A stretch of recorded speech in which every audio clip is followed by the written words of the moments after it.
뼈 윤곽 수술을 많이 하는 제 입장에서는 그래요. 그게 뼈가 됐던 지방 흡입이 됐던 원하는 얼굴 라인만 만들어낼 수 있다면 어떤 수술이든 큰 상관은 없다고 생각해요. 뭐로 가도 서울만 가면 된다고.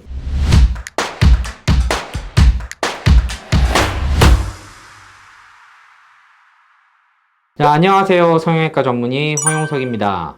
오늘은 윤곽수술에 대해서 말씀을 좀 드릴게요. 우리가 안면 윤곽수술이라고 하면 대부분 이제 뼈를 건드려서 뼈를 다듬는 수술, 뼈를 잘라내는 수술, 이렇게도 생각을 하고 계시는데, 윤곽선이라는 거는 뼈랑 피부, 살, 연조직 이것들이 함께 만들어내는 얼굴 라인 있죠. 이 라인을 부드럽고 예쁘고 어려 보이게 만드는 수술을 얘기를 하는 거고요. 좁게는 뼈 수술로만 생각해서 얘기할 수 있지만 넓게 봤을 때는 비슷한 효과를 내는 다른 수술들, 얼굴 지방을 흡입한다든지 코에다 보형물을 넣어서 세우는 것까지도 안면 윤곽 수술의 큰 범주에 저는 넣을 수 있다고 생각을 해요.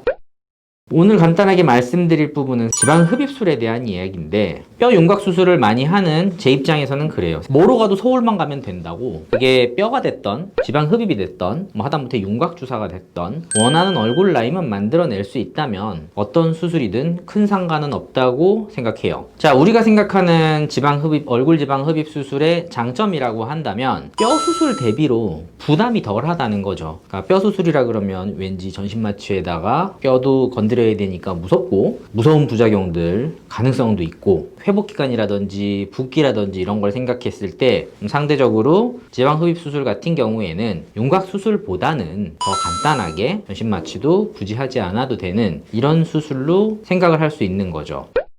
하지만 결국 지방흡입 수술이라는 거는 뼈 위에 놓여진 살, 연조직에서 피하 지방 흡입을 통해서 결과를 만들어내는 거기 때문에 제 아무리 많이 빼낸다고 해도 뼈가 막고 있는 부분을 더 뚫고 들어가서 효과를 낼 수는 없는 거예요. 뼈 수술 자체를 기본으로 생각을 하고 뼈 수술을 하지 않았을 때 어디까지 효과가 나올지 가늠을 한다 그러면 뼈보다는 절대 더 많이 작아질 수 없다는 점을 염두에 두고 수술을 생각을 하셔야 돼요. 안면 지방 흡입 수술의 한계인 거죠.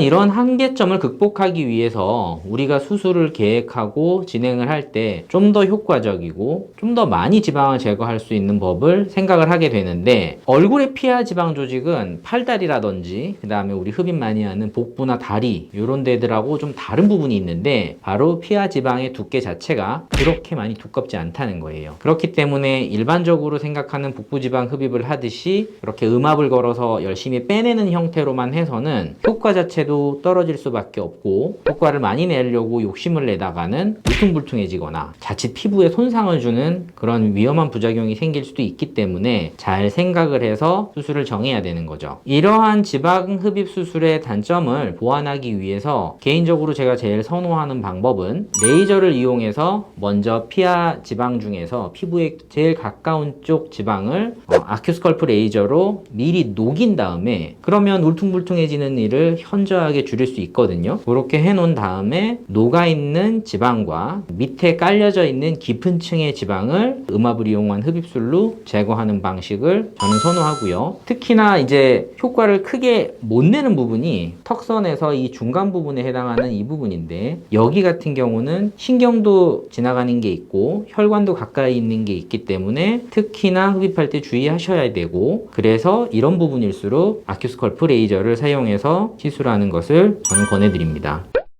지방 흡입 수술은 얼굴 지방 흡입뿐만이 아니고 팔다리나 복부 이런 데를 포함해서 지방 흡입에 쏟는 의사의 노력과 지방 흡입술의 효과 간에 굉장히 밀접한 상관관계가 있는데, 지방 흡입에 제가 드리는 시간과 노력이 올라가면 올라갈수록 수술의 효과 또한 올라간다는 소리예요. 이건 절대 짧은 시간 동안에 대충 뽑아가지고는 효과를 내기 힘들고, 그렇다고 큰 흡입관을 써서 마구마구 뽑아내게 되면 아까 말씀드렸던 울퉁불퉁해지는 부작용이라든지 피부가 검게 착색되는 이런 일들이 생길 수 있기 때문에 가는 캐뉼라를 이용해서 조금씩 꽤 오랜 시간을 공을 들여서 수술하는 게 굉장히 중요하거든요. 특히나 안면 지방 흡입 수술 같은 경우에는 시술자의 숙련도라든지 노하우가 굉장히 여러모로 작용하는 부분이기도 해요. 안면 지방 흡입 수술의 지속 기간은 영구적이라고 보시면 됩니다. 이미 한번 빠져나간 지방이 다시 재생이 돼서 생기거나 하지는 않고요. 그래서 단 많이 먹어서 살을 찌우면 남아있는 지방 조직들이 같이 부풀기 때문에 커지는 것을 막을 수는 없어요. 수술과 식이요법은 항상 병행하셔야 된다는 거 잊지 마셔야 해요.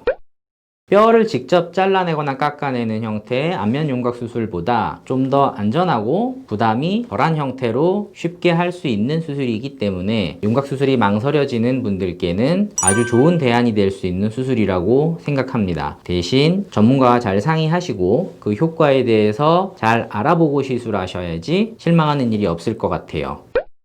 자, 지금까지 성형외과 전문의 황용석이었고요. 다음번에 더 좋은 주제로 찾아뵙도록 하겠습니다. 좋아요와 구독 잊지 마시고요.